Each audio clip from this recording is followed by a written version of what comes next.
मुराद सईद ने ना तो 24 से 26 नवंबर तक किसी एहतजाज में शिरकत की, ना ही किसी नाम नेहाद मुसल्लह गिरोह की क़यादत, मगर फिर भी पाकिस्तानियों के खून की होली खेलने वाले मुसलसल उसके खिलाफ प्रोपेगेंडा करने में मसरूफ हैं ताकि अपने घिनौने जुर्म पर पर्दा डाल सकें। पूरी कौम देख रही है कि हुकूमत खास तौर पर मुक़तदरा के जब भी किसी अहम कौमी मामले पर से तवज्जो हटाना होती है, ये मुराद सईद का नाम पीटने लगते हैं। सब जानते हैं कि मुराद सईद बेकसूर हैं, मगर उन पर उनके ही मुल्क की जमीन तंग कर दी गई है। रियासती पहलवानों की ईमा पर इंतखाबी अमल तक से बाहर कर दिया गया। हालांकि रियासती मफरूरों और इश्तिहारियों को दुनिया भर से जमा करके पाकिस्तान लाने जैसा आलीशान फरीजा कोई और नहीं, पाक फिजाइया के तैयारे सरंजाम देते रहे। इमरान खान को पहले ही बता दिया गया था कि उनके नामों पर सुर्ख लकीर लगा दी गई है और अब उनका कूचा इस सियासत में दाखिला बंद है। सवाल ये कि क्यों, जुर्म क्या था और ये सुर्ख लकीरें खींचने का इख्तियार तुम्हें दिया किसने है? सियासत की नगरी में किसी को दाखिल करना या निकालना तो अवाम का इख्तियार है, तुम्हें मालिक किसने बनाया है? कौन सा दस्तूर, कानून और ज़ाब्ता है जो तुम्हें अवामी नुमाइंदों के नामों पर लकीरें लगाने या मिटाने का इख्तियार देता है? फिर पुरअमन एहतजाज के सिवा आइन में दूसरा रास्ता क्या था? इसका ज़ामन तो आइन है जो हर शहरी को पुरअमन तरीके से अपनी बात कहने या हुकूमत वक्त के खिलाफ एहतजाज करने की पूरी आजादी और हक देता है। इसे जुर्म तुमने किस ज़ाब्ते के तहत बना दिया? पुरअमन एहतजाज के सिवा और क्या कसूर है जिसे मुराद सईद जैसे नामों के साथ नथी कर सकते हो? अब तहरीक इंसाफ के अस्करी विंग और दहशत गर्दी का बेहुदा और घटिया इल्जाम लगा रहे हो। हैरानगी इस बात पर होती है कि इतना घटिया सोचते कैसे हो? निहत्ते पुरअमन, मासूम और मुहिब्बे वतन पाकिस्तानियों के चेहरों पर दहशत गर्दी का लेबल चस्पा करने का तुम्हारा बरसों पुराना शौक अभी पूरा नहीं हुआ?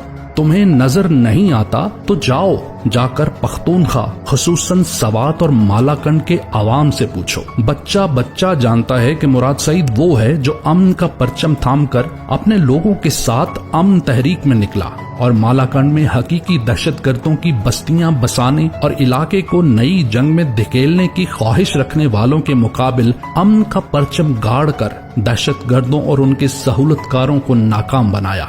इमरान खान की आवाज पर एक नौजवान अपने लोगों में निकलता है, रिकॉर्ड वोट लेकर पार्लिमान का रुकन मुंतखब होता है, फिर वफाकी काबीना का हिस्सा बनने का एजाज संभालता है और रात दिन अपने मुल्क, अपनी कौम की खिदमत में खपाता है। क्या ये सब उसे दहशतगर्द बनाता है? टाउटों के जरिए रोज कोई झूठा बयानिया घड़ा जाता है जिससे मिडिल क्लास के हकीकी नुमाइंदगान और मुराद सईद जैसे सियासतदानों को गंदा किया जा सके।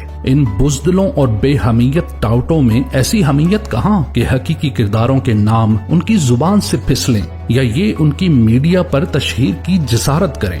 जिनकी आस्तीनों पर कौम का खून है वो खुद को आइन से बालातर समझते हैं और ये बेशरम उनकी रुसवा कुन नौकरी से अवाम पर हक़्क़े हुक्मरानी कशीद करते हैं। इनका खौफ ये है कि जिसके एक पैगाम पर हजारों पाकिस्तानी पुरअमन एहतजाज के लिए निकलते और पुरअमन सियासी सरगर्मियों में शरीक होते हैं, अगर वो खुलकर कारकुनान के साथ राब्ते करने लगा तो क्या होगा? ऐसे हिस्टेरिया के शिकार क्यों हैं आखिर? दुनिया और उसके साथ पूरी कौम जानती है कि तरबियत याफ्ता दहशतगर्द किसका असासा है, कौन उन्हें पालता, उन्हें तरबियत देता है और बवक्ते जरूरत खुलकर उन्हें इस्तेमाल में लाता है। हमारा जुर्म नजरियाती कारकुनों की तरबियत है जो गोली खाकर भी पुरअमन रहते और जख्मों से चूर होकर भी आईनो कानून के हवाले देते हैं। हमने जिनकी तरबियत की वो बंदूकें नहीं उठाते, वो बदतरीन शेलिंग और सीधी गोलियों को सीनों पर सहते, आग और खून के दरिया अबूर करके डी चौक पहुंचते और पीठ पर बरसती लाठियों के दर्द में डूबकर